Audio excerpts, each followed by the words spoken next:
Hello dear aspirants, welcome back to our channel. ఇక తెలంగాణ రాష్ట్రంలో very షార్ట్గా జరగడానికి సిద్ధంగా ఉన్నటువంటి అన్ని కాంపిటేటివ్ ఎగ్జామ్స్ని దృష్టిలో పెట్టుకొని ముఖ్యమైనటువంటి కరెంట్ అఫైర్స్ అంశాలన్నింటినీ తీసుకొని వాటి మీద మంచి క్వశ్చన్స్ తయారు చేసి ఈ పర్టికులర్ వీడియోలో ఎక్స్ప్లెయిన్ చేయడం జరుగుతుంది.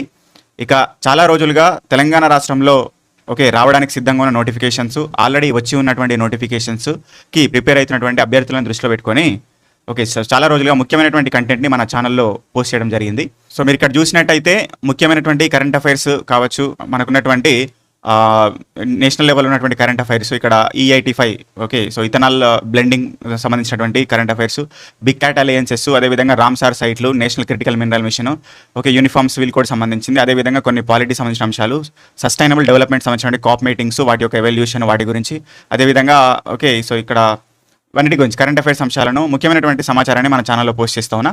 ఇంకా దాంతోపాటు తెలంగాణ రాష్ట్రంలో ఆల్రెడీ నోటిఫికేషన్ వచ్చి ఉన్నటువంటి ఏడబ్ల్యూ కానీ ఇతర పొల్యూషన్ కంట్రోల్ బోర్డ్ ఎగ్జామ్స్కి ప్రిపేర్ అవుతున్నటువంటి వారికి ఉపయోగపడే విధంగా ఇక్కడ ఇంటర్నేషనల్ రిలేషన్స్, అదేవిధంగా తెలంగాణ సొసైటీ కల్చర్కి సంబంధించిన, తెలంగాణ మూవ్మెంట్ సంబంధించిన ముఖ్యమైనటువంటి ప్రశ్నలని 100 ప్రశ్నల సిరీస్గా ఎక్స్ప్లెయిన్ చేయడం జరిగింది. సో చాలా మంచి రెస్పాన్స్ వచ్చింది, చాలామంది వీడియోస్ చూశారు, బాగున్నాయి అన్నారు, ఇంకా ఆ క్వశ్చన్స్ని ఎక్స్ప్లెయిన్ చేయమని అడుగుతున్నారు. కాబట్టి నేను ఆ ప్రాసెస్లో చేస్తున్నా. కాబట్టి ఫస్ట్ టైం ఎవరైతే మన ఛానల్ విజిట్ చేస్తున్నారో ఛానల్ సబ్స్క్రైబ్ చేసుకోండి, వీడియోని లైక్ చేయండి, మీ ఫ్రెండ్స్కి చేయండి. సో మీరు ఇచ్చే సపోర్ట్ నాకు ఇంకొంచెం ఎంకరేజ్మెంట్ ఇస్తుంది, దాన్ని బట్టి ఎక్కువ సమాచారం ఇవ్వడానికి మోటివేట్ చేస్తుంది.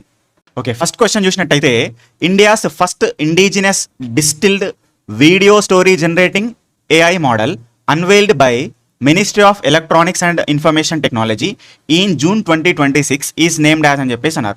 జూన్ 2026లో Ministry of Electronics and Information Technology భారతదేశపు మొట్టమొదటి స్వదేశీ distilled video story generating AI మోడల్ని రిలీజ్ చేసింది. దాని యొక్క పేరేంటని అడుగుతున్నారండి. స్వదేశీ indigenous distilled model video story generating AI model. అయితే ఇక్కడ AI మోడల్కి సంబంధించి డిస్టిల్డ్ అంటే ఏంటిది, డిస్టిలేషన్ అనేటువంటి డిస్టిల్డ్ మోడల్ అంటే ఏంటి అనే దాని గురించి చెప్తా చూడండి. ఇక్కడ డిస్టిల్డ్ AI మోడల్ అంటే ఏంటంటే, ఏ పర్టికులర్ AI మోడల్ అయితే చాలా ఫాస్ట్గా రెస్పాన్స్ ఇస్తుందో, అదేవిధంగా యాక్యురేట్గా రెస్పాన్స్ ఇస్తుందో దాన్ని డిస్టిల్డ్ మోడల్ అని చెప్పేసి అంటాం. అంటే ఆ ప్రాసెస్ చేసుకునే దాన్ని డిస్టిలేషన్ ప్రాసెస్ అని చెప్పేసి అంటాం. డిస్టిలేషన్ ప్రాసెస్ ఉన్నటువంటి AI మోడల్ అనేది యాక్యురేట్ ఇన్ఫర్మేషన్ ఇస్తుంది, ఫాస్ట్ రెస్పాన్స్ ఇస్తుంది అనమాట. కాబట్టి దీని ఆన్సర్ ఏంటండి, దీని ఆన్సర్ వచ్చేసి వర్యా. AI మోడల్ వర్యా అనేటువంటిది video story generating AI model అనమాట. కాబట్టి దీనికి సంబంధించిన సమాచారం చూడండి. అయితే కరెంట్ అఫైర్స్ ప్రిపేర్ అయ్యేటప్పుడు గుర్తుపెట్టుకోవాలి, ఎప్పుడైనా సరే ఎక్కడ, ఎవరు, ఎప్పుడు, ఎందుకు. అదేవిధంగా ఒక కీ హైలైట్ ఏంటి, ఈ విధానంలో ప్రిపేర్ అవ్వాలి. నేను కూడా ఇక్కడ ఎక్స్ప్లెయిన్ చేసేటప్పుడు అదేవిధంగా ఎక్స్ప్లెయిన్ చేస్తాను, రైట్. సో ఇక్కడ చూస్తే న్యూఢిల్లీలోని ఎలక్ట్రానిక్స్ అండ్ IT మంత్రిత్వ శాఖ సెక్రటరీ అయినటువంటి కృష్ణన్ సమక్షంలో Avatar.ai అనేటువంటి భారత స్టార్టప్ దీనిని ప్రారంభించడం జరిగిందండి. అయితే ఇది మనకి ఇండియా AI మిషన్ అనేటువంటిది ఏదైతే స్టార్ట్ చేస్తారో దాని మద్దతుతోని జూన్ 12, 2026 రోజున రిలీజ్ చేయడం జరిగిందండి. అయితే టెక్స్ట్ కమాండ్స్ ఆధారంగా భారతీయ సంస్కృతి, పండుగలు, దుస్తులకు అనుగుణంగా వీడియోలను క్రియేట్ చేయడం అనేటువంటిది దీని యొక్క ప్రత్యేకత అనమాట. అయితే డిస్టిలేషన్ టెక్నిక్ ద్వారా వీడియోలను వాటి యొక్క తయారీ ప్రక్రియను అత్యంత తక్కువ ఖర్చుతోని, అదేవిధంగా ఎక్కువ స్పీడ్తోని యాక్యురేట్గా జనరేట్ చేస్తుంది అనేటువంటిది ఇక్కడ మనం గుర్తుపెట్టుకోవాలి. సో ముఖ్యమైనటువంటి అంశం, ఫస్ట్ ఆఫ్ ఆల్ దాని పేరు గుర్తుపెట్టుకోండి, వర్యా. ఎవరు స్టార్ట్ చేశారు, భారత స్టార్టప్ అయినటువంటి Avatar.ai. ఎప్పుడు, జూన్ 12న. ఇండియాస్ AI మిషన్ మద్దతుతోని ఎవరు స్టార్ట్ చేశారు, ఎలక్ట్రానిక్స్ అండ్ IT మంత్రిత్వ శాఖ సెక్రటరీ అయినటువంటి కృష్ణన్ సమక్షంలో స్టార్ట్ చేస్తారనమాట. అది గుర్తుపెట్టుకోండి, right. Next, which Indian state became the first in the country clear state microbe. 2026 ప్రారంభంలో రాష్ట్ర సూక్ష్మజీవి, అంటే ఇంతవరకు మనం రాష్ట్ర పక్షులను చూసినాం, రాష్ట్ర జంతువులు, రాష్ట్ర జలచరాలు, రాష్ట్ర పువ్వులు అనేటువంటిది చూసాం. కానీ ఇప్పుడు కొత్తగా మన వాళ్ళు రాష్ట్ర సూక్ష్మజీవిని తీసుకొచ్చారు. కాబట్టి అట్లా భారతదేశంలో అది ప్రకటించినటువంటి మొట్టమొదటి రాష్ట్రం ఏదని అడుగుతున్నారండి. ఆ సూక్ష్మజీవి పేరు ఏంటంటే బ్యాసిల్లస్ సబ్టిలిస్ అన్నారు. బ్యాసిల్లస్ సబ్టిలిస్ అనేటువంటి సూక్ష్మజీవిని ఒక రాష్ట్ర సూక్ష్మజీవిగా ప్రకటించిందనమాట. ఆన్సర్ ఏంటండి, ఆన్సర్ వచ్చేసి కేరళ గుర్తుపెట్టుకోవాలి. కాబట్టి ఇక్కడ దీనికి సంబంధించిన సమాచారం చూడండి. భారతదేశంలో మొట్టమొదటిగా రాష్ట్ర సూక్ష్మజీవిని ప్రకటించినటువంటి రాష్ట్రము కేరళ. అయితే తిరువనంతపురంలో ఒక అధికారిక కార్యక్రమంలో రాష్ట్ర ముఖ్యమంత్రి పినరాయి విజయన్. పినరాయి విజయన్ ఈయన మాజీ ముఖ్యమంత్రి, ఇప్పుడు మారారు. ఇప్పుడు ఎవరు వచ్చారు, ఈ పర్సన్ మనం ఇన్స్టాగ్రామ్లో కూడా ఎక్కువ కనబడుతున్నారు. ఈయన పేరేంటి, వీడి సతీశం కాదు, సతీశన్. కాబట్టి ఈయన కేరళ రాష్ట్రం యొక్క కొత్త ముఖ్యమంత్రిగా మొన్న జరిగినటువంటి ఎలక్షన్స్లో గెలవడం జరిగింది.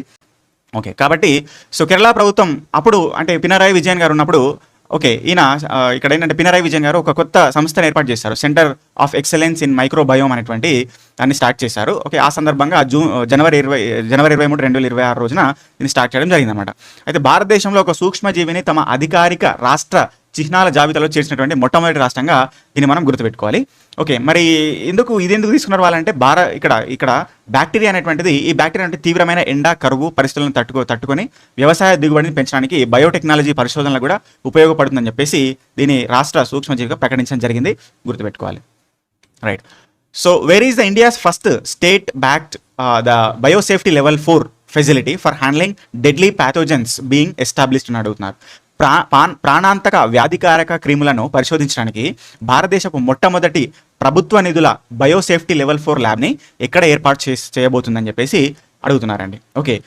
అయితే ఇంతవరకు ఒక రాష్ట్రము వారి యొక్క ప్రభుత్వ నిధులతోని స్వచ్ఛందంగా ఇక్కడ ఒక ల్యాబ్ని బయోసేఫ్టీ ల్యాబ్ని ఏర్పాటు చేసుకోవడము అనేటువంటిది ఫస్ట్ టైం అనమాట. ఓకే. సో ఆ రాష్ట్రం వచ్చేసి గుజరాత్ రాష్ట్రంలోని గాంధీనగర్లో బయోసేఫ్టీ ల్యాబ్ 4ని స్టార్ట్ చేయడం జరిగింది. సో ఇక్కడ గుజరాత్ బయోటెక్నాలజీ రీసెర్చ్ సెంటర్ ప్రాంగణంలో హోంమంత్రి అయినటువంటి అమిత్ షా గారు దీన్ని స్టార్ట్ చేశారు. ఎప్పుడంటే జనవరి 13, 2026 రోజున. ఓకే. ఈ అత్యాధునిక ల్యాబ్ అనేటువంటిది నిర్మాణ పనులకు శంకుస్థాపన జరిగింది. అయితే ఎబోలా, నిఫా, మార్బర్గ్ వంటి ప్రమాదకరమైన ప్రాణాంతిక వైరస్లపై సురక్షితంగా పరిశోధన జరిపేందుకు దీన్ని మొట్టమొదటి రాష్ట్ర ప్రభుత్వ నిధులతో దీన్ని స్టార్ట్ చేయడం జరిగిందండి. ఓకేనా. ఓకే. సో మొత్తం ఖర్చు ఎంత అంటే 362 కోట్లతో స్టార్ట్ చేస్తున్నారు. 11,000 చదరపు మీటర్ల విస్తీర్ణంలో దీన్ని చేస్తున్నారు అనమాట. ఓకే. అయితే మనకు పూణేలో నేషనల్ ఇన్స్టిట్యూట్ ఆఫ్ వైరాలజీ ఉన్నది. ఓకే. దాని తర్వాత ఇది 2వ ల్యాబ్గా గుర్తుపెట్టుకోవాలి. ఒక రాష్ట్ర ప్రభుత్వం స్వయంగా నిధులు సమకూర్చి నిర్వహించే దానిలో ఫస్ట్ ల్యాబ్ అని గుర్తుపెట్టుకోవాలి. Okay. Right. Which humanoid robot was recently developed by Indian Railways developed indigenously in Visakhapatnam to assist RPF Railway Protection ఫోర్స్కి సహాయం చేయడానికి విశాఖపట్నంలో స్వదేశీ సాంకేతికతతోనే ఒక రోబోని తయారు చేశారు, హ్యూమనాయిడ్ రోబోట్ని. ఓకే. సో దాని పేరు ఏమిటి అని అడుగుతున్నారు. ఓకే. సో గుర్తుపెట్టుకోవాలి, ఏఎస్సి అర్జున్ అనేటువంటిది ఒక ఇండిజియస్లీ డెవలప్డ్ ఏఐ రోబోట్ అండి. అది విశాఖపట్నంలో స్టార్ట్ చేయడం జరిగింది. ఓకే. సో ఇక్కడ మనం చూడొచ్చు ఆర్పిఎఫ్ వారికి సాయం చేయడం కోసము విశాఖపట్నం రైల్వే స్టేషన్లో స్టార్ట్ చేశారు. East Coast railways Waltair division అధికారులు దీన్ని ప్రారంభించడం జరిగింది. ఇది అత్యాధునిక రోబోటు. ఓకే. అయితే పూర్తిగా స్వదేశీ సాంకేతికతతో స్టార్ట్ చేశారు. దీని పేరు ఏంటంటే ఏఎస్సి అర్జున్. ఓకే. అయితే దీని యొక్క ప్రత్యేకత ఏంటంటే ఫేస్ రికగ్నిషన్ ఆధారంగా ఆల్రెడీ కొంతమంది దొంగలు రిజిస్టర్ అయి ఉంటారు కదా, మనకు దొంగలు కానీ కొంతమంది ఎవరైతే నేరస్తులు ఉంటారో పాత నేరస్తులు. ఓకే. వాళ్ళు ఒకవేళ స్టేషన్లకు వస్తే వాళ్ళని గుర్తుపడుతుంది అనమాట. వాళ్ళని గుర్తుపట్టి ఓకే సో ఫాస్ట్గా మెసేజ్ ఇస్తుంది వాళ్ళకి, ఆర్పిఎఫ్కి, రైల్వే ప్రొటెక్షన్ ఫోర్స్కి. ఓకే. సో ఆ రకంగా వాళ్ళని గమనించి వాళ్ళను అరెస్ట్ చేసి ఓకే తీసుకెళ్తారనమాట. ఆ రకంగా ఉపయోగపడుతూ ఉన్నది. గుర్తుపెట్టుకోవాలి, ASC Arjun. Right. NASA's Voyager 1 spacecraft, which hit news in 2026 for continuing interstellar data transmission, was originally launched in which year? Interstellar data ప్రసారాన్ని కొనసాగిస్తూ 2026లో వార్తల్లో నిలిచినటువంటి నాసా యొక్క Voyager 1 వ్యోమనౌక వాస్తవానికి ఏ సంవత్సరంలో ప్రారంభించబడిందని చెప్పేసి అన్నారు. ఓకే. అయితే చరిత్రలో ఇక్కడ చూస్తే మనం రష్యాకి అమెరికాకి మధ్యలో కోల్డ్ వార్స్ జరుగుతాయి అన్నమాట, ప్రచ్ఛన్న యుద్ధాలు జరుగుతాయి. దానిలో భాగంగా ఒకరి మీద ఒకరు పోటీ పడి రాకెట్లను పంపించుకున్నారు అప్పుడు. అయితే అప్పుడు Russia first of all Sputnik 1 అనేటువంటి ఓకే రాకెట్ని పంపిస్తే వాళ్ళు ఇక్కడ Voyager 1 అనేటువంటి రాకెట్ను పంపించారనమాట. ఓకే. అయితే అది ఏ సంవత్సరంలో అంటే 1977లో. ఓకే. 1977లో పంపించారు. అయితే ఇప్పుడు ఇది వార్తల్లో ఎందుకున్నది అని అంటే ఇక్కడ చూడండి, ఫస్ట్ ఆఫ్ ఆల్ ఇది కెనడీ స్పేస్ సెంటర్ నుంచి అంతరిక్ష పరిశోధన సంస్థ నాసా అయినటువంటిది సెప్టెంబర్ 5, 1977లో పంపించడం జరిగింది. అయితే ఇది పంపించి 49 సంవత్సరాలు అవుతుంది, అంతరిక్షంలో ఇంకా ప్రయాణిస్తుంది. ఇదేం చేస్తుంది, గురుడు, శని, గ్రహాలను దాటి సౌర కుటుంబం వెలుపల ఉన్నటువంటి సుదూర అంతరిక్ష అంతరాలన్నీ, నక్షత్ర అంతరాలని, ఇంటర్స్టెల్లర్ స్పేస్ పరిశోధించడానికి పంపినటువంటి మొట్టమొదటి మానవ నిర్మిత స్పేస్ క్రాఫ్ట్ అనమాట ఇది. ఓకేనా. అయితే భూమి నుంచి అత్యంత దూరంలో ఉన్నటువంటి మానవ నిర్మిత వస్తువు ఇదే అన్నట్టు ఇప్పుడు ప్రజెంట్గా. ఓకేనా. అది గుర్తుపెట్టి, అది ఇంపార్టెంట్ పాయింట్. అయితే ఇంకోటి ఏంటంటే ఇప్పుడు నవంబర్ 2026 నాటికి భూమి నుంచి 1 లైట్ డే, ఓకే, ఒక కాంతి రోజు ప్రయాణించే దూరం ఓకే మైలురాయిని దాటనుందనమాట. అంటే కాంతి ఒక డేలో, ఇప్పుడు కాంతి సంవత్సరం అనేది దేనికి ప్రమాణం అని చెప్పిన మొన్న మనం సైన్స్ అండ్ టెక్నాలజీ బిట్స్లో చూసినాం, జనరల్ సైన్స్ బిట్స్లో. కాంతి సంవత్సరం అనేది దేనికి, దూరానికి ప్రమాణం. అంటే కాంతి ఒకసారి లైట్ ఆన్ చేసినాక కాంతి ఎంత దూరం పోతుందో దాన్ని అట్లా దూరాన్ని కొలవడానికి ఉపయోగిస్తారనమాట అంతరిక్షంలో. సో ఆ రకంగా ఒక 1 లైట్ డే అంటే ఒక రోజు కాంతి ఎంత దూరం అయితే ప్రయాణిస్తుందో ఆ దూరము, ప్రయాణించినంత దూరము ఈ పర్టికులర్ ఏదైతే మానవ నిర్మిత వస్తువు అయినటువంటి ఏదైతే వోయేజర్ 1 ఏదైతే ఉన్నదో, స్పేస్ క్రాఫ్ట్ ఏదైతే ఉన్నదో అంత దూరాన్ని ఇది అధిగమిస్తుంది అనమాట నవంబర్ 26 నాటికి. అందుకనే వార్తల్లో నిలిచి ఉన్నదని గుర్తుపెట్టుకోవాలి. Next, which Indian state hosted the Global Wind Day 2026 conference under the theme of wind energy from ambition to acceleration. Wind energy from ambition to acceleration అనేటువంటి థీమ్తో గ్లోబల్ విండ్ డే 2026 కాన్ఫరెన్స్ని నిర్వహించినటువంటి భారత రాష్ట్రం ఏదైనా అడుగుతున్నారు. కరెక్ట్ ఆన్సర్ ఏంటండి? గోవా ఈ మధ్య విండ్ డేని నిర్వహించుకోవడం జరిగింది. అయితే ఇక్కడ చూస్తే ఐటీసీ గ్రాండ్ గోవా రిసార్ట్లో కేంద్ర నూతన పునరుత్పాదక ఇంధన మంత్రిత్వ శాఖ అయినటువంటి వారి యొక్క ఆధ్వర్యంలో ఈ సదస్సు నిర్వహించబడింది. అయితే కేంద్ర మంత్రి ప్రహ్లాద్ జోషి గారు దీన్ని ప్రారంభించడం జరిగిందనమాట. అయితే జూన్ 15, 2026 రోజున ప్రపంచ పవన దినోత్సవం జరుపుకుంటాం, మనం గ్లోబల్ విండ్ డే జరుపుకుంటాం. ఆ సందర్భంగా ఇక్కడ జాతీయ సదస్సు నిర్వహించారు. Wind energy from ambition to acceleration అనే థీమ్తోనే చేశారనమాట. అయితే భారతదేశంలో పవన శక్తి రంగాన్ని విస్తరించడం, రాబోయే సవాళ్లపై చర్చించడం కోసము ఏర్పాటు చేసినటువంటి ఉన్నత స్థాయి సదస్సు. గుర్తుపెట్టుకోవాలి. ఇక విద్యుత్ స్థాపిత సామర్థ్యంలో ప్రపంచంలో 4వ స్థానంలో ఉన్నది ఇండియా. మార్చి 2026 నాటికి దేశ పవన విద్యుత్ 56.09 గిగావాట్లకు చేరిందనమాట. ఈ సదస్సులో భాగంగా దేశీయ పవన విద్యుత్ పరికరాల సరఫరాను పర్యవేక్షించేందుకు డబ్ల్యూటీ మారుత్ అనేటువంటి ఒక ప్రత్యేక పోర్టల్ను కేంద్ర మంత్రి ప్రారంభించారు. ఇంపార్టెంట్, గుర్తుపెట్టుకోవాలి. ఈ డబ్ల్యూటీ మారుత్ అనేటువంటి ప్రత్యేక పోర్టల్ని కేంద్ర మంత్రి ప్రహ్లాద్ జోషి ప్రారంభించారు. ఎందుకనంటే పవన విద్యుత్ పరికరాలు వాటి యొక్క సరఫరాను పర్యవేక్షించడం కోసం. అదేవిధంగా 2030 నాటికి 100 గిగావాట్ల పవన విద్యుత్ సామర్థ్యాన్ని సాధించడమే లక్ష్యంగా భారత్ అడుగులు వేస్తుంది. గుర్తుపెట్టుకోవాలి. రైట్.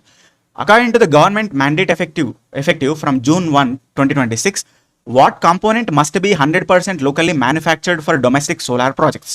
June 1, 2026 నాటికి అమల్లోకి వచ్చినటువంటి ప్రభుత్వ ఆదేశాల ప్రకారము దేశీయ సోలార్ ప్రాజెక్టుల కోసం ఏ భాగాన్ని 100% స్థానికంగానే తయారు చేయాలి అనేటువంటి నిబంధన తీసుకొచ్చారు. సోలార్ యొక్క ప్రాజెక్టుల విషయంలో ఒక భాగాన్ని 100% ఇక్కడనే తయారు చేయాలి. ఆత్మనిర్భర్ భారత్లో భాగంగా మొత్తం ఇక్కడ నుంచే తయారు చేయాలి, వేరే దేశాల నుంచి ఇంపోర్ట్ చేసుకోవద్దు అని చెప్పేసి ఒక నిబంధన పెట్టుకున్నారు. అదేంటండి? Solar cells. అయితే మనం ఇక్కడ సోలార్ ప్యానెల్స్ యొక్క వాటి యొక్క నిర్మాణంలో భాగంగా ఇన్ని రోజులు మనకు అసెంబ్లీ మాత్రమే జరుగుతుండే. ప్రధానమైన భాగాలైనటువంటి సోలార్ సెల్స్ని మనం చైనా నుంచి ఎక్కువ దిగుమతి చేసుకుంటుండే అనమాట. అయితే మనం ఆత్మనిర్భర్ భారత్ అనే ఒక ప్రోగ్రామ్ పెట్టుకున్నాం కదా, మొత్తం ఇక్కడనే తయారు కావాలి, మన దగ్గర ఇంపోర్ట్ని తగ్గించుకోవాలి, ఈ ఇంపోర్ట్లను తగ్గించి ఫారెన్ నిల్వలను పెంచుకోవాలి, రూపాయి విలువలను పెంచుకోవాలి అని చెప్పేసి ఆత్మనిర్భర్ భారత్ పెంచుకున్నాం కదా. కాబట్టి దాన్ని దానికి కట్టుబడి ఉండాలని చెప్పి ఈ సెల్స్ యొక్క దిగుమతి చైనా నుంచి ఏదైతే ఉన్నదో దాన్ని తగ్గించుకోవడం కోసము ఇది తీసుకొచ్చారనమాట. అయితే మనకు ALMM లిస్ట్ 2 ఉంటుంది, approved list of the models and manufacturers. నిబంధనలు ఉంటాయి అందులో, ఎవరి నుంచి కొనాలి, ఎవరు మంచిగా సప్లై చేస్తున్నారని అందులో ఉంటాయన్నమాట రూల్స్ అన్ని. దాని ప్రకారం కొనడం జరుగుతుంది అనమాట. In June 2026 which agrochemical compound faced strict regulatory scrutiny and bans in multiple Indian state due to high toxicity two soil health అని చెప్పేసి అన్నారు. జూన్ 2026లో మట్టి ఆరోగ్యానికి తీవ్రమైనటువంటి విషపూరితంగా మారడం వల్ల అనేక భారతీయ రాష్ట్రాల్లో ఏ అగ్రోకెమికల్ సమ్మేళనము పై కఠినమైనటువంటి నిషేధాలను విధించారని చెప్పేసి అడుగుతున్నారండి. అయితే ఒక రకమైనటువంటి కలుపు నివారణి ఒక కెమికల్ ఉంటుందండి, దాని పేరే మనం ఏమంటామంటే పారాక్వాట్ డీక్లోరైట్ అని చెప్పేసి అంటాము. కలుపు మొక్కల నివారణ కోసం వాడతాము. అయితే ఇదేంటంటే భూమిని బాగా పొల్యూట్ చేస్తుంది అనమాట. కలుపు మొక్కలను నివారించడం కోసం వాడుతున్నాం కానీ భూమిని బాగా పొల్యూట్ చేస్తుంది. సో ఆ రకంగా ఏదైతే రసాయనము నేలలోని పోషకాలను మేలు చేసి సూక్ష్మజీవులు నశింపజేస్తూ నేల ఆరోగ్యాన్ని తీవ్రంగా దెబ్బతీస్తుంది అనమాట. అదే కాకుండా మనుషులకు కూడా అత్యంత ప్రాణాంతకమైన కెమికల్గా ఇది రీసెర్చ్లో తేలడం జరిగింది అనమాట. అందుకని దీన్ని పీల్చుకున్నా కానీ ఊపిరితిత్తులు గట్టిపడము, కిడ్నీల సమస్యలు, కాలేయం సమస్యలు రావడం అనేటువంటిది జరిగింది. కాబట్టి దీన్ని దృష్టిలో పెట్టుకుని రీసెంట్గా మన తెలంగాణ ప్రభుత్వము జూన్ 2026లో దీనిపై అధికారికంగా నిషేధాన్ని విధిస్తూ జీవో జారీ చేయడం జరిగిందనమాట. అయితే ఆంధ్రప్రదేశ్, ఒడిస్సా, రాజస్థాన్ వంటి పలు రాష్ట్రాల్లో కూడా దీని యొక్క విక్రయాలు, నిల్వలపై కఠినమైన ఆంక్షలు విధించడం జరిగింది. సో గుర్తుపెట్టుకోవాలి. సో పారాక్వాట్ డైక్లోరైట్ అనమాట. నెక్స్ట్ క్వశ్చన్ చూడండి. Large scale coral translocation projects were recently implemented in 2026 to save endangered reef ecosystems in which coastal reason of India అని చెప్పేసి భారతదేశంలో ఏ నదీ తీర ప్రాంతంలో అంతరించిపోతున్నటువంటి పగడపు దిబ్బల పర్యావరణ వ్యవస్థను రక్షించడానికి 2026లో భారీ ఎత్తున కోరల్ ట్రాన్స్లోకేషన్ ప్రాజెక్టులు చేపడుతున్నారు. ఏ ప్రాంతంలో అని చెప్పేసి అడుగుతున్నారు. అయితే మనకు గ్రేట్ నికోబార్ మెగా ప్రాజెక్ట్ అని చెప్పేసి ఒకదాన్ని స్టార్ట్ చేశారు కదండి. దానిలో భాగంగా గ్రేట్ నికోబార్ దగ్గర గలేదియా దగ్గర ఒక పెద్ద ట్రాన్స్షిప్మెంట్ పోర్ట్ని తయారు చేస్తున్నారు. అయితే అక్కడ ఉన్నటువంటి ఆ పర్టికులర్ నిర్మాణంలో భాగంగా అక్కడ ఉన్నటువంటి కోరల్ రీఫ్స్ అనేటువంటివి పాడైపోతాయి అని చెప్పేసి వాటిని ట్రాన్స్లోకేట్ చేస్తున్నారు అనమాట. అంటే ఏంటి, వేరే ప్రాంతానికి తరలిస్తున్నారు. అది ఎక్కడైనా అడుగుతున్నారు. ఓకే, గ్రేట్ నికోబార్ దీవి వద్ద అని గుర్తుపెట్టుకోవాలి. ఇక్కడ అండమాన్ నికోబార్లోని గలేదియా బే ప్రాంతం అనేటువంటి దాని నుంచి గ్రేట్ నికోబార్ పశ్చిమ తీరానికి తరలిస్తున్నారు అనమాట. ఓకే, అయితే ఇక్కడ భారీ ఓడరేవు పోర్ట్ నిర్మాణం అనేది జరుగుతున్నది. కాబట్టి ఈ నేపథ్యంలో 2026లో ఈ ప్రక్రియ స్టార్ట్ చేయడం జరిగింది. ఓకే, ఇక్కడ మరి దీన్ని నిర్వహించే వాళ్ళు ఎవరంటే zoological survey of India, ZSI అనేటువంటిది దీన్ని చేపడుతుంది అనమాట. అయితే అత్యున్నత చట్టపరమైన రక్షణ కలిగినటువంటి 16,150 పగడపు వలసలను, కోరల్ కాలనీస్ని GPS ద్వారా ట్యాగింగ్ చేసి పర్యవేక్షిస్తూ సురక్షిత ప్రాంతాలకు తరలిస్తున్నారు అనమాట. ఓకేనా, రైట్. ఓకే, నెక్స్ట్ క్వశ్చన్ చూడండి. The state of India's environment 2026 report highlights and alarming increase in forest degradation due to which invasive weed అని చెప్పేసి అన్నారు. State of India's environment 2026 report వచ్చింది ఈ మధ్య. అయితే ఏ ఆక్రమణ కలుపు మొక్క కారణంగా అటవీ క్షీణత ఆందోళనకరంగా పెరుగుతుందని చెప్పి హైలైట్ చేసింది అని చెప్పేసి అన్నారు. ఓకే, అయితే అడవుల్లో పెరిగేటటువంటి ఒక మొక్క ఉందండి, ఒక పుష్పించే మొక్క. అయితే దాని పేరు ఏంటంటే లాంటానా కమార్ అంటాము. ఈ లాంటానా కమార్ ఏం చేస్తుందంటే అడవుల్లో చాలా ఫాస్ట్గా గ్రో అవుతుంది అనమాట, చాలా ఫాస్ట్గా పాకుతుంది మొత్తం అడవి మొత్తం. అయితే ఇది ఒక ఏంటంటే కొంచెం హానికరమైన రసాయనాలను కూడా రిలీజ్ చేస్తుంది అనమాట. దానివల్ల పక్కన ఉన్నటువంటి మొక్కలను, వృక్షజాతులు అన్నింటిని కూడా నాశనం చేస్తుంది. దాంతోపాటు ఏంటంటే ఇది భూమిలో ఉన్నటువంటి రసాయనాలని బాగా ఎక్కువగా లాగుకొని పక్కన ఉన్నటువంటి వాటికి అందకుండా చేస్తుంది అనమాట. దాంతోపాటు ఏంటంటే ఎక్కువ పులుల ఆవాసాలు ఏవైతే ఉంటాయో, పులులు నివసించే ప్రాంతాలు ఏవైతే ఉంటాయో వాటిల్లోకి ఎక్కువగా స్ప్రెడ్ అయ్యి వాళ్ళని పులులను అక్కడ ఉండకుండా అవి బతకకుండా చేస్తుంది అనమాట. దాంతోపాటు కొన్ని జంతు జాతులు కూడా దీన్ని తిన్నప్పుడు అవి మరణించడం జరుగుతుంది అనమాట. ఆ రకంగా అటవీ క్షీణత అనేది ఆందోళనకరంగా పెరుగుతుంది దీనివల్ల అని చెప్పేసి ఇక్కడ ఇండియాస్ ఎన్వైరన్మెంట్ 2026 రిపోర్ట్ అనేది హైలైట్ చేయడం జరిగింది. కాబట్టి దీన్ని ఎవరిచ్చారు? ఫిబ్రవరి 25, 2026 రోజున state of India's environment report అనేది వచ్చింది. ఈ వార్షిక నివేదిక ఇది, అంటే ఇయర్లీ ఒకసారి వస్తుంది. ప్రముఖ పర్యావరణ సంస్థ అయినట్టు centre for science and environment వాళ్ళు, అదేవిధంగా డౌన్ టు ఎర్త్ మ్యాగజైన్ సంయుక్తంగా విడుదల చేయడం జరిగింది అనమాట. Under the newly proposed Mahatma Gandhi Gram Swaraj initiative 2026 sustainable cluster development is focused with eco friendly items అన్నారు. అయితే మహాత్మా గాంధీ గ్రామ స్వరాజ్ యోజన అని చెప్పేసి 2026 బడ్జెట్లో ప్రపోజ్ చేశారు. అది దేనికోసం? ఏ పర్యావరణ అనుకూల వస్తువులను స్థిరమైన క్లస్టర్ అభివృద్ధిపై దృష్టి పెట్టారంటే మహాత్మా గాంధీ అన్నప్పుడు ప్రతిసారి మనకేంటి ఖాదీ, చేనేత మరియు హస్తకళలకు సంబంధించి ఓకే గ్రామ స్వరాజ్ అని చెప్పారు. హస్తకళలు, అదేవిధంగా చేనేత, ఖాదీ అనేటువంటిది అంటే గ్రామాల్లో ఉండేటటువంటి ఆ వ్యవస్థని బలోపేతం చేయడం కోసం ఉంటుంది. ఖాదీ, చేనేత వస్తువులకు సంబంధించి ఉంటుంది. ఇప్పుడు గాంధీ గారు దాన్ని ఎప్పుడు ఎక్కువగా దాన్ని డెవలప్ చేయాలన్నారు కాబట్టి గుర్తుపెట్టుకోవాలి అట్లా. Okay, right. What major environment concern triggered in 2026 Swiss referendum okay regarding the population and resource caps అని చెప్పేసి అన్నారు. జనాభా మరియు వనరుల పరిమితులను సంబంధించి 2026 స్విస్ రెఫరెండం అనేది నిర్వహించారు స్విట్జర్లాండ్లో. కాబట్టి దీనికి దారి తీసినటువంటి పర్యావరణ ఆందోళన ఏమిటి? ఎందుకు నిర్వహించారు స్విస్ రెఫరెండం అనేటువంటిది 2026లో స్విట్జర్లాండ్లో అని చెప్పేసి అడుగుతున్నారు. ఓకే, ఇక్కడ ఏంటంటే ప్రాబ్లము, స్విట్జర్లాండ్లో జనాభా బాగా పెరిగిపోతుందండి. ఓకే, ఎందుకనంటే అది ఓకే అన్ని రకాలుగా మంచి దేశం కాబట్టి, మానవ అభివృద్ధి మంచిగా ఉంది, అన్ని రకాలుగా అనుకూలంగా ఉంది కాబట్టి ఎక్కువ వలసలు జరుగుతున్నాయి అక్కడికి. దాని ఆధారంగా ఏంటంటే జనాభా విపరీతంగా పెరిగిపోయి సహజ వనరులు తగ్గిపోతూ ఉన్నాయన్నమాట. ట్రాఫిక్, ఇళ్ళ యొక్క అద్దెలు, రెంట్స్ కూడా బాగా పెరిగిపోతున్నాయి. మౌలిక సదుపాయాల మీద ఒత్తిడి పడుతుంది. ఇలాంటి అన్నిటువంటి విషయాలను దృష్టిలో పెట్టుకొని అక్కడ ఒక రెఫరెండం నిర్వహించడం జరిగిందనమాట. దానిలో భాగంగా ఏం చేశారంటే ఓటింగ్ జరిగింది. అయితే జూన్ 14, 2026 తేదీన జరిగింది. అయితే 2050 నాటికి స్విట్జర్లాండ్ జనాభాని 1,10 మిలియన్లకు పరిమితం చేయాలి, కంప్రెస్ చేయాలన్నది దీని యొక్క ఉద్దేశం అనమాట. ఓకే, ఇట్లా గుర్తుపెట్టుకోవాలి. ఇంకా నెక్స్ట్ వస్తే 16th Finance commission which submitted its final report for the 2026 to 31 period is chaired by which person అని చెప్పేసి అన్నారు. 2026 నుంచి 31 కాలానికి మనకు 16వ ఆర్థిక సంఘం వచ్చింది. ఓకే, ఇంతకుముందు 15వ ఆర్థిక సంఘం కాలం ముగిసింది. అయితే దీనికి చైర్మన్ ఎవరు అంటే అరవింద్ పనగారియా అని చెప్పేసి గుర్తుపెట్టుకోవాలి, important. Okay, so what is the vertical devolution share recommended by the 16th Finance commission for the states from the central divisible pool for the 26 to 31? 2026 నుంచి 31 కాలానికి సంబంధించిన కేంద్ర పన్నుల వాటా నుండి రాష్ట్రాలకు 16వ ఆర్థిక సంఘం సిఫార్సు చేసిన నిలువు డెవల్యూషన్, వర్టికల్ డెవల్యూషన్ శాతం ఎంత? మనకు okay finance commission vertical devolution చేస్తుంది, హారిజంటల్ డెవల్యూషన్ చేస్తుంది. వర్టికల్ డెవల్యూషన్ అంటే ఏంటి అంటే ఇక్కడ ప్రభుత్వాలు తీసుకునేటువంటి ట్యాక్సెస్ ఏవైతే ఉంటాయో, ఇన్కమ్ ట్యాక్స్ కానీ, జిఎస్టీ కానీ, ఇవన్నీ కూడా అయితే ఆ మొత్తం ఆదాయంలో కేంద్ర ప్రభుత్వం రాష్ట్ర ప్రభుత్వము ఏ పర్సంటేజ్లో పంచుకోవాలి అనే దాని గురించి చెప్పేది వర్టికల్ డెవల్యూషన్ అనమాట. దానిలో భాగంగా ఏం చెప్పారు? రాష్ట్రాలకు 41%, ఓకే సో కేంద్ర ప్రభుత్వానికి 59%, సెంటర్కి 59%, స్టేట్స్కి ఓకే ఎంత 41% అనమాట. ఈ రకంగా డెవల్యూషన్ జరగాలని చెప్పారనమాట, గుర్తుపెట్టుకోవాలి, important. Which new parameter with 10% weight was introduced the 16th Finance Commission in its horizontal tax devolution. 16వ ఆర్థిక సంఘం తన క్షితిజ సమాంతర పన్ను డెవల్యూషన్లో 10% వెయిటేజ్ని ఒక ఏ పారామితికి అంటే ఏ పర్టికులర్ ఫ్యాక్టర్కి ఇచ్చిందని చెప్పేసి అన్నారు. అయితే ఇంతకుముందు హారిజాంటల్ డెవల్యూషన్ అని చెప్పాం కదా, అంటే ట్యాక్స్ విషయంలో 59% కేంద్రానికి వెళ్తుంది, 41% రాష్ట్రాలకు వెళ్తుంది. అయితే కేంద్ర ప్రభుత్వం మళ్ళీ రాష్ట్రాలకు డిస్ట్రిబ్యూట్ చేసేటప్పుడు ఫండ్స్ని ఆ ప్రాసెస్ని దాన్ని ఏమంటామంటే హారిజాంటల్ డెవల్యూషన్ అంటాం. అంటే కేంద్ర ప్రభుత్వం రాష్ట్రాలకు ఇచ్చేటటువంటి ఫండ్స్ యొక్క డిస్ట్రిబ్యూషన్ అనమాట. అయితే దానిలో కొన్ని ఫ్యాక్టర్స్ని తీసుకుంటారు. అంటే ఏ రాష్ట్రానికి ఎట్లా ఇవ్వాలనేది కొన్ని ఫ్యాక్టర్స్ తీసుకుంటారు. దానిలో భాగంగా పాపులేషన్ అండ్ ఏరియా, జనాభా మరియు విస్తీర్ణం ఉంటుంది, ఇన్కమ్ డిస్టెన్స్ ఉంటుంది, ఫారెస్ట్ అండ్ ఈకాలజీ, అదేవిధంగా కొత్తగా జీడిపి కాంట్రిబ్యూషన్ తీసుకున్నారు. ఇంతకుముందు పాపులేషన్ అదేవిధంగా income distance, forest and ecology ఈ 3 ఉండే. ఇప్పుడు 10% వెయిటేజ్తోనే జీడిపి కాంట్రిబ్యూషన్ కూడా చూస్తున్నారన్నమాట. అంటే ఏ రాష్ట్రం ఎంత జీడిపి ఇస్తుంది అనేటువంటిది. అంటే జీడిపి కాంట్రిబ్యూషన్ ఎక్కువ ఇస్తే, ఒక రాష్ట్రము దేశ జీడిపికి ఎక్కువ కాంట్రిబ్యూషన్ ఇస్తే ఆ పర్టికులర్ రాష్ట్రానికి ఎక్కువ ఫండ్స్ అనేది అలొకేట్ చేయడం జరుగుతుంది అనమాట. అందుకని ఆ రకంగా దానికి 10% వెయిటేజ్ ఇచ్చారనమాట.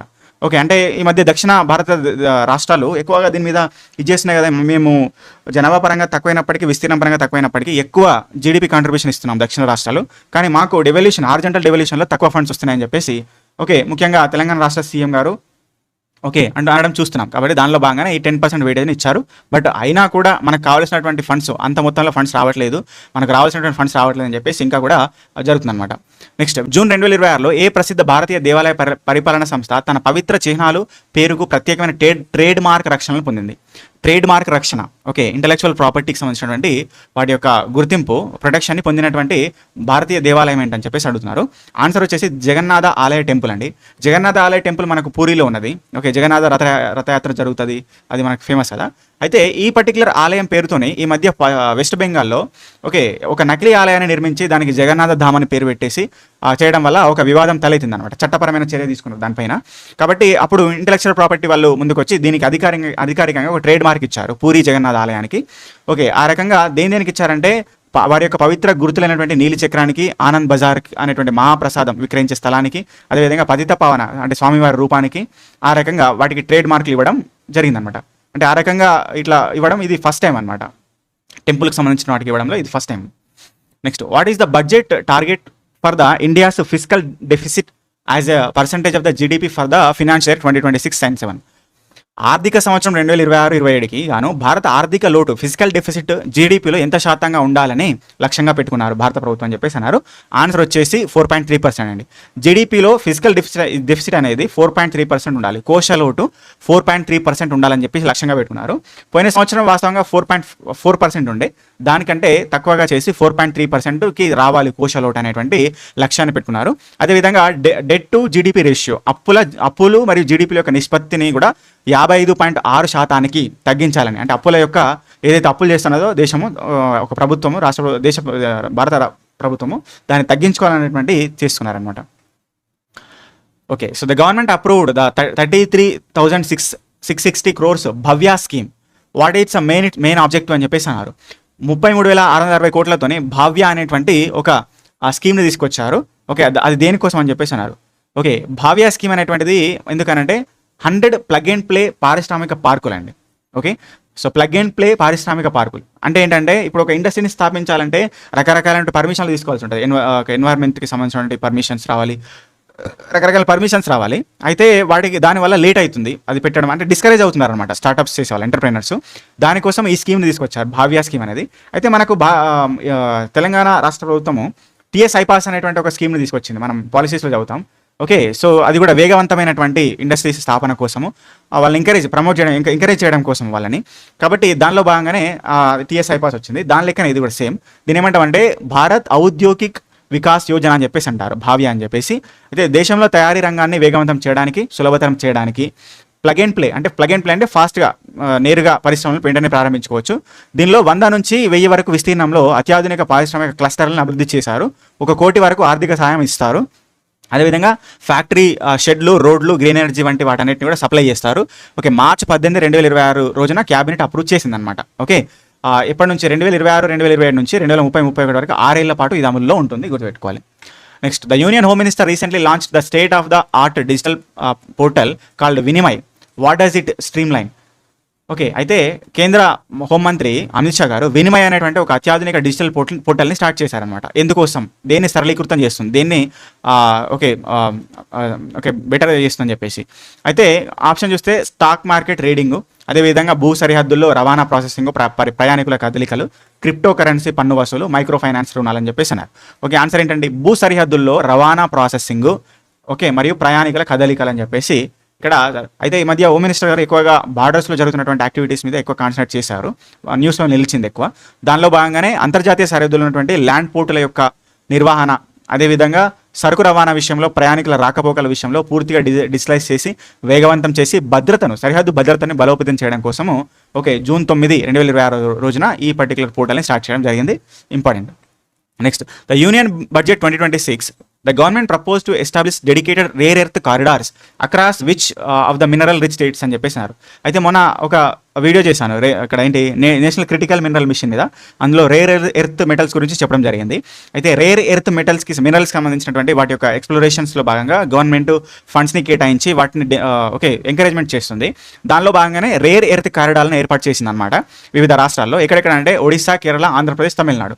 ఒడిశా, కేరళ, ఆంధ్రప్రదేశ్, తమిళనాడు రాష్ట్రాల్లో రేర్ ఎర్త్ కారిడార్స్ని ఏర్పాటు చేయాలని ప్రభుత్వం ప్రతిపాదించింది. గుర్తుపెట్టుకోవాలి. దీని మీద పూర్తి ఐడియా కోసము నేషనల్ క్రిటికల్ మినరల్ మిషన్ మీద ఒక వీడియో చేసిన, క్లియర్గా చెప్పిన, అక్కడ ఆ వీడియో చూడండి. For MSME sector, the government introduce the dedicated 10,000 crore fund in the 2026 budget in the name of what. అయితే ఎంఎస్ఎంఈ రంగాన్ని బలోపేతం చేయడం కోసము 10,000 కోట్లతోని ఫండ్ ఇచ్చారు. దాని పేరు ఏంటని అన్నారు. Okay, SME growth fund. SME growth fund అనేటువంటి పేరుతో 10,000 కోట్లను ఎంఎస్ఎంఈలకు కేటాయించడం జరిగింది. Okay, what is the India's bilateral trade target set with France over the next 5 years as finalised during the PM's June 2026 bilateral meet అని చెప్పేసి అన్నారు. అయితే ద్వైపాక్షిక సమావేశం ఏదైతే ఫ్రాన్స్తో జరిగిందో రీసెంట్గా జూన్ 2026లో, సో దానిలో భాగంగా ఇండియా ఎన్ని బిలియన్ల ఓకే ఓకే వాణిజ్య లక్ష్యం అనేటువంటిది జరిగింది అని చెప్పేసి అన్నారు. ఇక్కడ ఇండియాస్ ట్రేడ్ టార్గెట్ అనేటువంటిది ఎంత అని చెప్పేసి అన్నారు. అది $32 బిలియన్ అండి. ఇంతకుముందు 16 బిలియన్ డాలర్లు ఉండే పోయిన సంవత్సరము. దాన్ని $32 బిలియన్ దాన్ని పెంచుకున్నారనమాట. ఇండియా మరియు ఫ్రాన్స్కి మధ్యలో ఉన్నటువంటి ట్రేడ్ టార్గెట్ అనేటువంటిది గుర్తుపెట్టుకోవాలి. నెక్స్ట్, ఇది కూడా ఇంపార్టెంట్, రీసెంట్గా జరిగింది. ద సెటేబుల్లో అనేటువంటి ఒక మర్చెంట్ విజైల్ ఇన్సిడెంట్ అనేది జరిగింది, which triggered the massive international maritime security discussions in the June 2026 accord in which body of the water. June 2026లో అంతర్జాతీయ సముద్ర చర్చలకు దారితీసినటువంటి సెటేబుల్లో అనేటువంటి వర్తక నౌక ప్రమాదం ఏ సముద్రంలో జరిగిందని చెప్పేసి అడుగుతున్నారు. ఓకే, ఆన్సర్ ఏంటండి? గల్ఫ్ ఆఫ్ ఒమాన్లో జరిగింది. రీసెంట్గా ఇక్కడ ఏంటంటే అమెరికా అనేటువంటిది ఇరాన్ మీద విధించినటువంటి షరతులన్నీ ఓకే వాటి యొక్క కండిషన్స్ని పాటించట్లేదు అనేటువంటి నేపథ్యంతో ఇక్కడ ఏం చేశారంటే, ఇది గల్ఫ్ ఆఫ్ ఒమాన్లో ఉన్నటువంటి సెట్టెబెల్లో అనేటువంటి ఒక నౌక మీద వాళ్ళు బాంబులు వేశారు. దానిలో భాగంగా యాక్చువల్లీ ఏంటంటే మన ఇండియాకి సంబంధించిన వాళ్ళు 24 మంది ఉన్నారు అందులో. ఓకే, అందులో 3 చనిపోయారు, 21 మంది అయితే సేఫ్ అయ్యారు. ఇది మనకు వార్తలో నిలిచింది, ఇంపార్టెంట్. కాబట్టి ఇది గల్ఫ్ ఆఫ్ ఒమాన్లో జరిగింది. సెట్టెబెల్లో అనేటువంటి వర్తక నౌక మీద జరిగింది అనమాట, గుర్తుపెట్టుకోవాలి. Joint military exercise SIMBEX 2 2026 held in May 2026. Okay, conducted between India and which country? SIMBEX 2 అనేటువంటిది మనకు ఇండియాకి మరియు ఇతర దేశం మధ్య జరిగినటువంటి సంయుక్త సైనిక విన్యాసము. కాబట్టి ఏ దేశం అంటే కాంబోడియా అండి. ఆన్సర్ వచ్చేసి కాంబోడియా, గుర్తుపెట్టుకోవాలి. వాళ్ళకి మనకి మధ్యలో ఇది జరిగినటువంటి సైనిక విన్యాసం. Where was the joint special military forces exercise cyclone 4 అనేటువంటి జరిగింది. ఇండియా, ఈజిప్ట్ మధ్య జరిగింది ఇది 2026లో. ఎక్కడ జరిగింది అన్నారు? ఎక్కడ జరిగిందంటే ఆన్షాస్ అనేటువంటిది ఈజిప్ట్ ప్రాంతంలో జరిగింది. ఇది ఇక్కడ గుర్తుపెట్టుకోవాలి. సైక్లోన్ 4 అనేటువంటిది దేనికి? ఇండియా, ఈజిప్ట్ మధ్య. అయితే మనకు ఉన్నాయి కొన్ని. ఇప్పుడు సింబెక్స్ ఉంది. సింబెక్స్ దేని మధ్యలో? Okay, Singapore India multilateral bilateral exercise, maritime bilateral exercise అనమాట. అదేవిధంగా గరుడ శక్తి ఉంది. గరుడ శక్తి దేని మధ్యలో? ఇండియా మరియు ఇండోనేషియా. అదేవిధంగా ఓకే మిత్రశక్తి ఉంది. మిత్రశక్తి దేని మధ్యలో? ఇండియా మరియు శ్రీలంక. అదేవిధంగా సంప్రీతి ఉంది. సంప్రీతి దేని మధ్యలో? ఇండియా మరియు ఓకే మయన్మార్ మధ్యలో. యుద్ధాభ్యాసం ఉంది. దేని మధ్యలో? ఇండియా మరియు అమెరికా. వజ్రప్రహారం దేని మధ్యలో? ఇండియా మరియు అమెరికా. అట్లా గుర్తుపెట్టుకోవాలి. ఇట్లా చాలా. అయితే ఇంటర్నేషనల్ రిలేషన్స్ అండ్ ఈవెంట్స్ అనేటువంటి ఒక వీడియో చేసిన, 100 క్వశ్చన్లు ఎక్స్ప్లెయిన్ చేసిన, చూడండి, అక్కడ ఉపయోగపడుతుంది చాలా. Which country launched the Tianwen 2 అనేటువంటి mission which successfully performed orbital insertion around the asteroid okay Kamo'oalewa అనేటువంటి ఆస్ట్రాయిడ్ చుట్టూ జూన్ 2026లో గ్రహశకలం చుట్టూ విజయవంతంగా కక్షలోకి ప్రవేశించినటువంటి టియాన్వేస్ 2 మిషన్ను ఏ దేశం ప్రారంభించింది అన్నారు? టియాన్వేస్ 2 చూస్తే చైనా. ఓకే, చైనా అనేది గుర్తుపెట్టుకోవాలి. Next, which city hastening the 2026 Commonwealth games after the state of Victoria Australia withdraw. అయితే కామన్వెల్త్ 2026 గేమ్స్ అనేటువంటివి ఆస్ట్రేలియాలో జరగాల్సి ఉండే మనకి, కానీ వాళ్ళకు ఖర్చు బాగా అవుతుందని చెప్పేసి వాళ్ళు ఏం చేశారంటే విత్డ్రా చేసుకున్నారు, మా వల్ల కాదని చెప్పేసి అన్నారు. కాబట్టి ఇప్పుడు స్కాట్లాండ్కి సంబంధించినటువంటి గ్లాస్గో నగరం అనేటువంటిది దాన్ని స్వీకరించడం జరిగింది అనమాట. కాబట్టి కామన్వెల్త్ 2026 గేమ్స్ ఎక్కడ జరిగినాయంటే గ్లాస్గోలో జరిగినాయి. ఓకే, సో అది గుర్తుపెట్టుకోవాలి. ఓకే, సో ఇది లాస్ట్ క్వశ్చన్ అండి. మరిన్ని క్వశ్చన్స్ చేద్దాం మళ్ళీ. ఓకే, మళ్ళీ ముఖ్యమైనటువంటి క్వశ్చన్స్ మళ్ళీ ఒకసారి తీసుకుంటా. ఇది just short round up. Okay, మన డౌట్స్ ఉంటే మన కామెంట్స్లో పోస్ట్ చేయండి. వీడియోని లైక్ చేయండి, ఫ్రెండ్స్ షేర్ చేయండి, ఛానల్ సబ్స్క్రైబ్ చేసుకోండి మరిన్ని వీడియోస్ కోసం. Thank you.